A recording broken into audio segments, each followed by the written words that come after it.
Welcome back to Stop, Look, and Listen with Samantha. Now today I want to talk about self-punishment.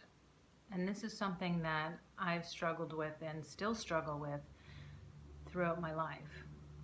And at times it's been more severe than others. So when you talk about self-punishment or self-destruction, what types of things could we be talking about? So I've kind of drawn a chart for you here to take a look, right? So some of the things that you may be doing to yourself, verbal abuse. Like I would tell myself, oh, that's such a stupid thing to say, or why did you do that? Why did you do that? That's ridiculous, right? We don't always make the right choices, but I think our biggest critic can sometimes be ourselves. We may decide to self-isolate or keep ourselves away from other people, which then has a result of us being unhappy because there aren't people around or people to talk to. There are people that could even physically abuse their bodies in the form of cutting. Shopping, right? Oh, I'm so depressed that I'm going to go shopping. That's good in increments, but when you apply it in excessive use of, right, it could actually put you into more trouble and financial debt that you then have to climb out of. Drug abuse is very common, where you've suffered some sort of a trauma and you're trying to drown that out with the use of drugs or alcohol.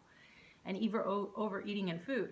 Again, if you do this on a small level, like you have a bad day and you're just going to take it out on some pizza, okay, but if you continue that day after day after day, what will happen, and what happened to me, is I gained a lot of weight. I'm actually, most of my life have been around this weight, but there was a time where I was unhappy in a relationship and I hadn't the confidence to get out of it yet. And I ate my feelings, and I ate my feelings every day to the point where I gained 70 pounds. And doing it is one thing. It's you know, it can come on so quickly, but to deal with the repercussions of these things, once you get into a real bind where it's super excessive, you know, it can take you years to get out of that.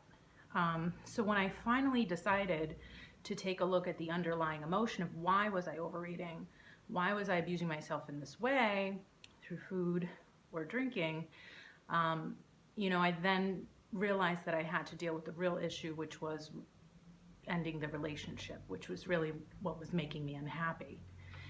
So I can't tell you what's the right thing to do, but I think that the first step is recognizing it, and then you may be able to take steps to try to correct it.